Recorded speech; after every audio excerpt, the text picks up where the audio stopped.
오늘 창세기 38장 말씀을 통해서 말씀을 깨닫는 지혜와 응답받는 기도의 은총이 우리에게 넘치게 될 줄로 믿습니다. 여러분, 창세기 38장은 참 독특한 장입니다. 왜냐하면 마치 누가 끼워 넣은 것처럼 그렇게 구조가 되어 있어요. 왜냐하면 이 37장과 39장이 그대로 연기를 해도 너무 자연스럽게 연결이 된단 말이죠. 마치 37장 마지막 절을 볼게요. 37장 36절이 이렇게 끝나요. 우리가 어제 본 37장 마지막이 그 미디안 사람들은 그를 애굽에서 바로의 신하 친위대장 보디발에게 팔았더라 이렇게 끝나거든요. 자, 이렇게 끝났는데 이 내용을 그대로 기억하시고 39장 시작하는 1절을 보세요. 39장 1절. 자, 39장 1절은 이렇게 연결되거든요. 요셉이 이끌려 애굽에 내려가매 바로의 신하 친위대장 애굽 사람 보디발이 그를 그리로 데려간 이스마엘 사람의 손에서 요셉을 사니라. 자, 어때요? 너무 자연스럽죠? 자, 37장의 마지막 절과 39장의 첫 절이 그대로 연결돼요. 똑같아요. 그렇다면 38장은 없어도 돼요. 그런데 굳이 38장이 왜 들어갔을까? 왜 30절이나 되는 이 긴 내용들이 갑자기 들어갔을까라고 하는 게 중요해요. 여러분, 이 38장이 왜 존재하는가를 이해하려면 어제 우리가 봤던 37장에 바로 그 요셉의 꿈을 주목할 필요가 있습니다. 그 요셉의 꿈, 우리가 어제 37장 7절에서 봤잖아요. 한번 볼까요? 어제 37장 7절에 봤던 요셉의 첫 번째 꿈 같이 읽어볼게요. 시작. 우리가 밭에서 곡식 단을 묶더니 내 단은 일어서고 당신들의 단은 내 단을 둘러서서 절하더이다. 자, 바로 37장부터 시작되는 실질적인 주인공인 요셉이잖아요. 이 요셉의 꿈 이야기를 어제 나눴는데 여러분, 이 꿈이 무엇이 담겨 있다고 했죠? 요셉의 생각과 바람이 들어있다고 했죠. 일종의 소원이 들어있어요. 이렇게 되면 좋겠다라고 하는 그 어리지만 한 집안을 생각했던 요셉의 어른스러운 마음이 담겨 있다고 했잖아요. 그런데 여러분, 이 꿈이 응답이 돼요, 안 돼요? 돼요, 안 돼요? 네, 정확히 말하면 절반은 되고 절반은 안 돼요. 여러분, 이게 포인트예요. 절반은 되고 절반은 안 된다. 어디가 돼요? 앞부분은 응답이 돼요. 그죠? 우리가 밭에서 곡식단을 묶더니 까지는 응답이 됩니다. 12명의 형제가 누구 한 명 소외되지 않고 누구 한 명 집안을 이제 떠나서 장자에서 밀려서 집안을 떠나서 이방인이 되어버리고 그 민족이 이스라엘의 대적이 되는 일은 벌어지지 않아요. 그래서 함께 정착해서 곡식단을 묶는 한 집안 사람들이 되고 그들이 그대로 12지파가 되죠.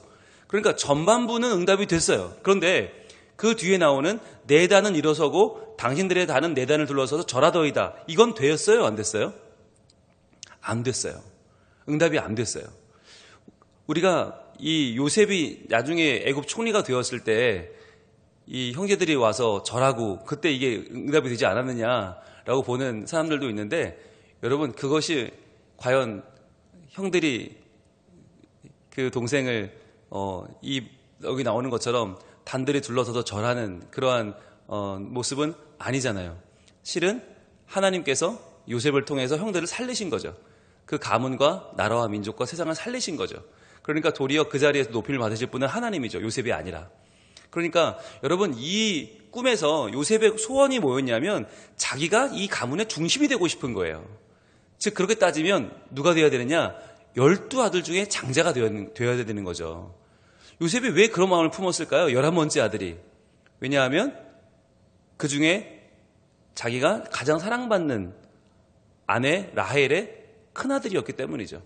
그러니까 요셉은 항상 생각할 때 자기가 장자인 거예요. 자기가 첫 번째인 거예요. 자기가 중심이 되어야 되는 거예요. 그런데 여러분, 이 꿈은 응답이 될 수가 없습니다.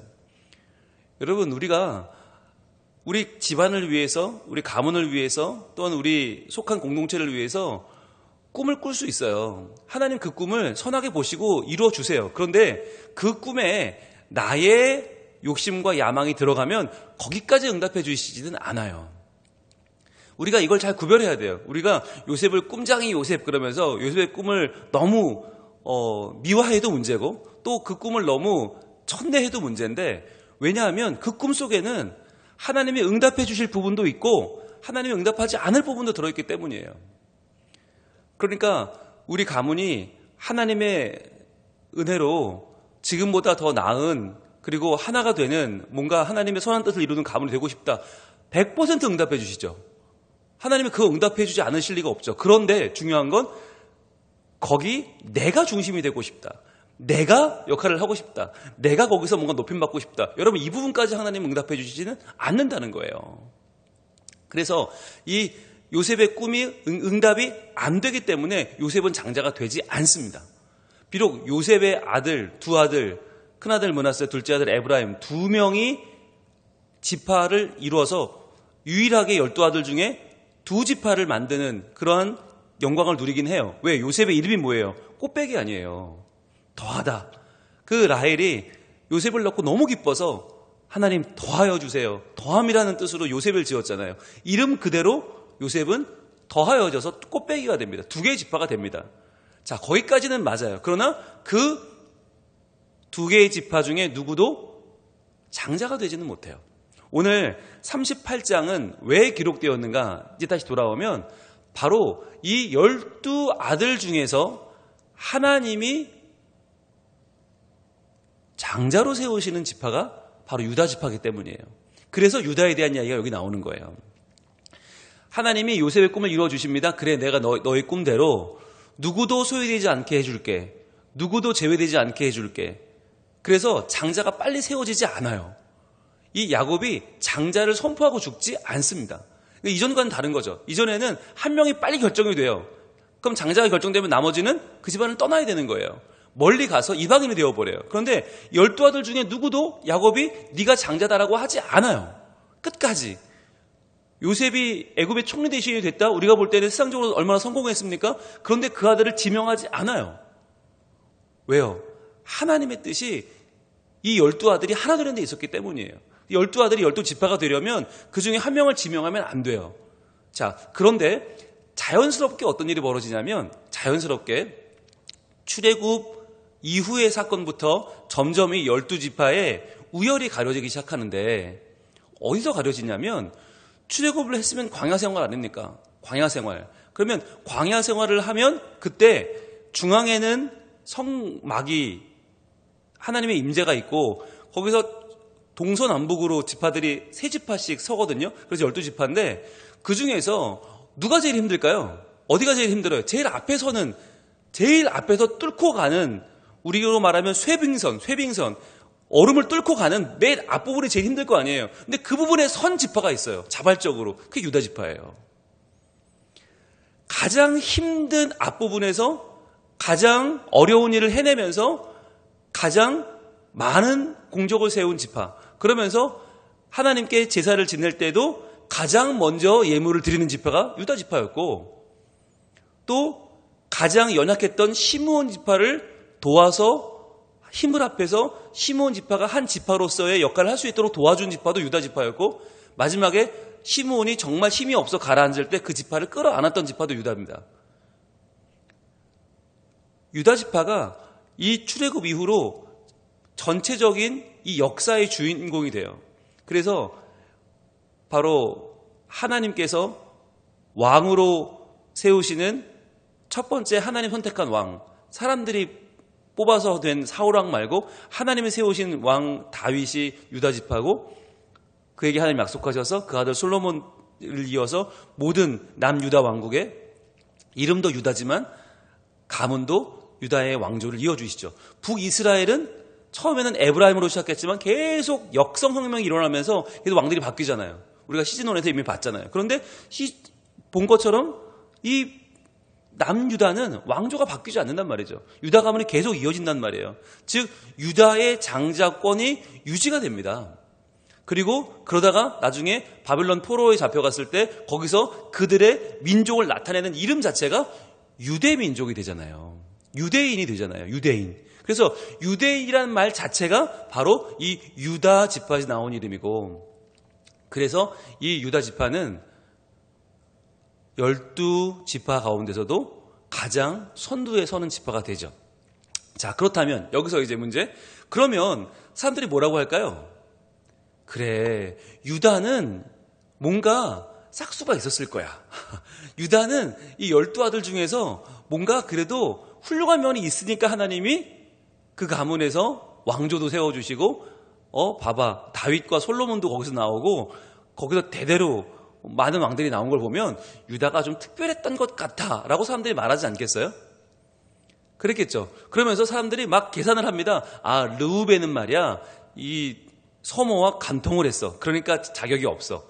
시몬과 레이는 이 두 사람은 성격이 너무 불같아서 세겜 사람들을 거짓말로 할례시키고 그들을 다 약탈할 때 그 선두에 섰기 때문에 시몬과 레이는 자격이 없어. 그러니까 1, 2, 3번 제끼고 4번인 유다가 장자가 된 거야. 이런 식으로 설명하는 사람들도 있어요.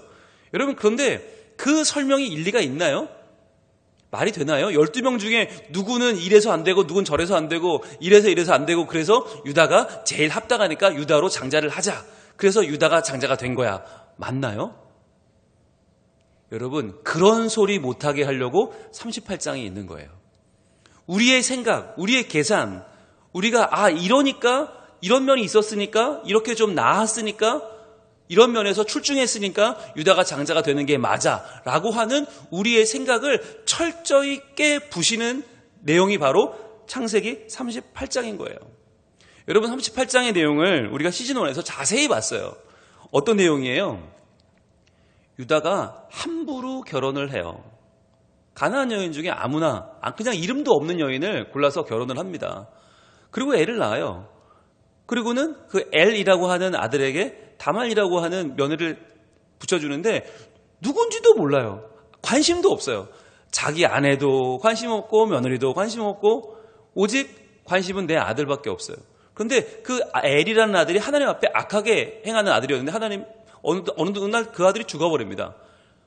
악하게 행하던 아들이 죽고, 그러다 보니까 그 형수가 혼자 남으니까 자기의 둘째를 결혼을 시킵니다. 그 당시에는 형수 취수법이 있었으니까 형수를 그 동생이 얻어서 결혼을 해서 애를 낳아야 돼요. 그런데 그렇게 낳은 아이는 내 아들이 아니라 죽은 형의 아들이 돼요. 그러니까 동생이 입장에서는 굳이 그 형수에게 자신의 씨를 주고 싶지 않았어요. 그래서 형수랑 동침을 할 때 형수에게 씨를 주지 않고 길에다 뿌려버립니다. 그래서 그 아들도 악하게 행해서 죽죠. 오난이죠. 자, 엘과 오난 두 아들이 죽고 나니까 유다가 그때부터 정신을 차리기 시작합니다. 야, 이거 내 아들이 이렇게 악하게 행하다가는 다 죽겠는데? 그래가지고 셋째 아들을 이제 줘야 되는데, 이 셀라라고 하는 셋째 아들을 줘야 되는데 못 주는 거죠. 예, 함부로 줬다가 이 아들도 죽어버리면, 이 아들 셋이 나란히 죽어버리면 이제는 뭐 방법이 없으니까, 그래서 이제 이 셀라라는 아들을 아낍니다. 안 줘요. 자, 그런데 이 다말 입장에서는 이 당시에 남편이 죽고 나면 남겨진 과부는 할 수 있는 일이 없어요. 남편이 경제생활을 해서 아내를 먹여 살려야 되거든요. 아내들은 경제생활을 할 수 없거든요. 그러니까 이 당시에 가장 불쌍한 사람이 과부인데, 과부라는 의미는 뭐냐면 남편으로 취할 사람이 없다는 뜻이에요. 근데 있잖아요. 지금 분명히 자기의 남편이었던 엘의 동생인 셀라가 살아있는데 시아버지가 주지 않는 거예요. 그러니까 당연한 권리를 요구했는데 권리가 무시당해요. 그래서 어떻게든 대를 이어서 자기 아들이 있어야 그 아들이 또 자기를 보필할 테니까 다말이 시아버지 유다를 속이죠. 그래서 마치 자기가 창녀인 것처럼 가장을 하고 자기를 꾸미고 속여서 아내가 죽고 혼자 외롭게 된 유다를 유혹합니다. 그래서 그와 관계를 갖죠.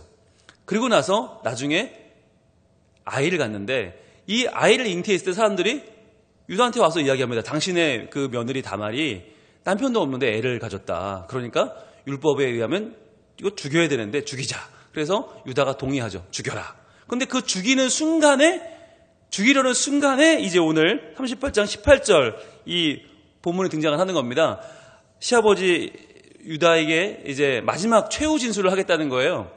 어떤 진술이냐 그랬더니, 저한테 애를 갖게 한 그 남자의 증거물이 있습니다. 3가지 증거물이 있는데 그 증거물을 보시면 애 아빠가 누군지 아실 겁니다. 그러니까 적어도 애 아빠는 알고 저를 죽이셔야 되는 거 아닙니까?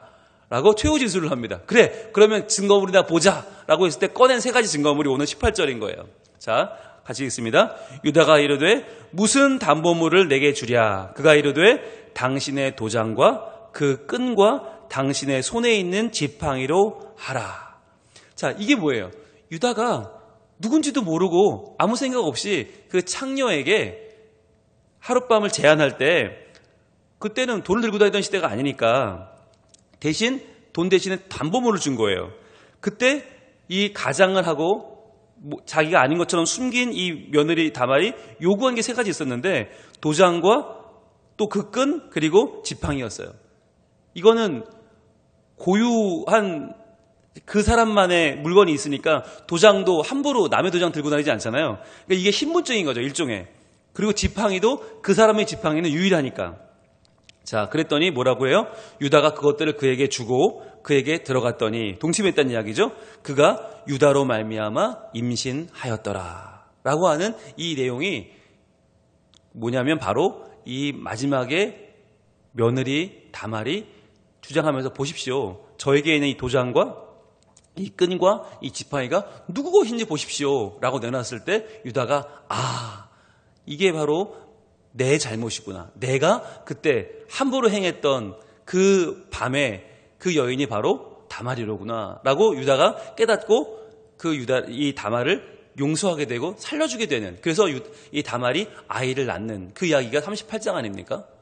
자, 그렇다면 이게 얼마나 우리가 볼 때는 정말 말도 안 되는 본문이에요. 막장 중도 이런 막장이 어디 있어요? 시아버지가 며느리한테 그 권리를 빼앗고 함부로 하다가 며느리가 그 시아버지랑 밤을 같이 보내고 아들을 낳는다. 이게 너무 우리는 이해가 안 되고, 이게 진짜 아무리 옛날이라지만 이럴 수가 있나, 이렇게 꼬여버릴 수가 있나, 족보가. 얼마나 우리는 이 마음이 힘들어집니까? 그런데 이것을 하나님이 조금도 가감하지 않으시고 조금도 유다를 편들지 않으시고 38장에 그대로 실어놓은 이유가 뭐겠어요?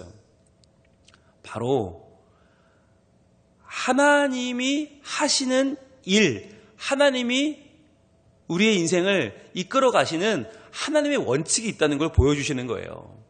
그 원칙이 뭐냐? 일단 두 가지가 여기 선명하게 등장을 하고 있는데, 첫 번째 원칙은 바로 인간은 역사의 주관자가 아니다라는 거예요. 인간은 역사의 주권자가 아니다. 여러분, 만약에 유다가 정말 인생의 주권자라면, 역사의 주권자라면 왕도 다 이제 유다 지파였는데 이 창세기 38장을 빼야 되는 거 아닙니까? 당연히 빼라고 그래야 되는 거 아니에요? 이 38장 얼마나 부끄러운 역사예요. 우리 가문의 선조가, 유다가 며느리랑 밤을 보내고 아이를 낳았대. 그래서 우리 가문이 지금 여기까지 왔대. 여러분, 수치 중에 수치 아니겠어요?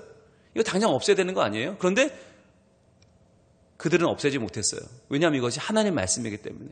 이것이 하나님이 주신, 하나님의 일하심을 기록한 책이니까 손을 낼 수가 없었어요. 왜냐하면 여러분, 인간은 역사의 주권자가 아니다. 인간의 모든 역사의 주권자는 하나님이시다는 걸 보여주는 거예요. 즉, 인간에게 있어서 그가 어떤 면이 나아서 이 자리에 세웠다라고 할 수 없다는 거예요. 그가 이런 면이 남보다 우월하기 때문에 그가 장자가 되는 게 맞아라고 할 수 없다는 거예요. 르우벤 아니라 시몬과 레위 아니라 유다조차도 너무너무 형편없는 사람이다, 부족한 인간이다, 죄인이다 라고 하는 걸 그대로 보여주는 거예요. 그런데 하나님은 어떤 분이세요? 하나님은 그 인간의 부정함까지도 사용하시는 분인 거죠. 하나님은 그 인간의 부정함까지도 사용하셔서 하나님의 구원 역사를 이루시는 분이 바로 하나님이세요. 왜요? 바로 이 다말과의 말도 안 되는 이 사건이 무엇으로 이어집니까? 유다 지파의 족보로 이어지고, 그 족보에서 너무너무 의미 있는 한 사람이 등장을 하죠. 우리 볼까요? 마태복음 1장 1절로 갑니다. 자, 신약이 시작되는 마태복음 1장 1절. 마태복음 1장 1절 보시면 이렇게 시작을 하잖아요. 아브라함과 다윗의 자손 예수 그리스도의 계보라. 유대인들을 대상으로 쓴 마태복음. 바로 유다의 자손들. 바로 그 유다를 할아버지로 모시고 있는 그 자손들에게 이 복음서를 쓰면서 가장 먼저 예수님을 누구라고 소개해요? 아브라함과 다윗의 자손이라고 소개해요. 자, 아브라함은 민족의 시조이자 믿음의 시조고, 그 다음 다윗이 누구예요? 다윗이 바로 유다지파. 유다지파 왕조로 시작했던 다윗. 그 후손이 바로 예수님인데 2절이 이렇게 기록을 합니다. 2절이 좀 더 구체적으로 아브라함이 이삭을 낳고 이삭은 야곱을 낳고. 자, 여기까지는 뭐예요? 영적인 장자권이죠. 영적인 장자권. 그런데 야곱은 누굴 낳아요? 유다와 그의 형제들을 낳고. 유다와 그의 형제들이에요. 12아들이 다 중요해요. 즉 누구를 낳았다라고 할 수 없을 만큼 중요해요. 12아들이 다 중요한데, 그래서 형제들인데, 형제들 가운데 누구를 이름을 기록하고 있습니까? 유다입니다. 유다와 그의 형제들을 낳았다. 그러면 그 다음에 3절은 어떻게 이어져요? 유다는 다말에게서, 바로 오늘 나오는 이 38장의 며느리죠. 시아버지와 며느리 사이, 그 며느리 다말에게서 베레스와 세라를 낳고, 베레스는 헤스론을 낳고, 헤스론은 남을 낳고 쭉 내려가요. 내려가다가 결국 누구까지 가요? 예수 그리스도까지 가게 되는 거죠. 그래서 바로 이 예수 그리스도의 족보에 하나님은 유다와 다말을 떡하니 그 자리에 기록해 놓으시는 거예요. 아니, 아브라함이 사라를 통해서 이삭을 낳았다고 하지 않았어요. 이삭이 리브가를 통해서 야곱을 낳았다고 하지 않았어요. 그러나 이 자리에서는 하나님이 마치 보란듯이 유다는 다말에게서, 즉 시아버지가 며느리를 통해서 베레스와 세라를 낳았다라고 기록하고 계십니다. 왜 그럴까요? 이것은 유다의 탁월함이나 유다의 잘남이나 유다의 조건이 그를 장자를 맡는 것이 아니라 하나님께서 그를 통하여 예수 그리스도의 계보를 이어주셨다. 인간 역사를 주관하시는 하나님께서 인간의 연약함에도 불구하고 인간의 부정함까지도 사용하셔서 하나님이 이 일을 이루셨음을 성경은 우리에게 지금 보여주고 계신 것입니다. 여러분, 때로는요, 우리가 살아가면서 하나님이 원망스러울 때가 있어요. 나의 연약함을 그대로 드러내게 하시는 하나님, 우리의 부족함을, 또는 교회의 부족함을, 믿는 자들의 부족함을 좀 감춰주시면 좋은데, 가려주시면 좋은데, 그게 아니라 그냥 다 드러나게 하시고, 창피 당할 땐 또 창피 당하게 하시고, 참 너무너무 그런 부분들이, 아니 왜 하나님은 하나님 믿는 사람들을 좀 숨겨주시고 가려주시지 이렇게까지 드러나게 하시는가, 참 창피하고 마음이 안타까울 때가 있어요. 그러나 여러분, 왜 그렇게 하십니까? 우리의 연약함을 통해서도 하나님은 일하시기 때문이에요.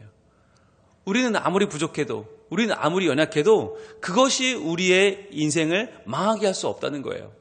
도리어 죄인된 우리를 사랑해 주시고 연약한 우리를 존귀하게 여겨주시는 하나님의 은혜가 그때서 빛이 나는 거예요. 그래서 우리는 12아들 중에 누가 더 나은가 못한가를 계산할 필요가 없어요. 계산기를 두드려도 어차피 다 똑같아요. 다 죄인이고 다 연약하고 다 부족합니다. 그러나 그 가운데서도 하나님은 한 사람 유다를 드셔서, 어찌 보면 가장 형편없는 사람, 이 창세기 38장을 잘 보면 12아들 중에 제일 형편없어요. 이런 사람이 있어. 그런데 하나님은 그 사람을 통해서 또 하나의 가문을 일으키시고 하나님 구원 계획을 이루셔서 예수 그리스도가 그 가문에서 나타나게 하시는 거죠. 그렇다면 여러분, 우리도 희망이 있지 않습니까? 그렇지 않아요? 여러분, 우리 교회의 여러 가문들을 한번 떠올려 보세요. 그 가문들 중에서 과연 우리 가문은 몇 번째나 되는지, 과연 우리 가문은 그 가운데에서 계산해 보면 몇 번째 정도 훌륭한 가문인지, 아마 여러분 랭킹 안에 드는 집 없을걸요? 예, 저희 집도 없습니다. 네, 아마 그 수상적으로 계산을 하고 순서를 매기면 여러분 우리 아무도 못 들어요.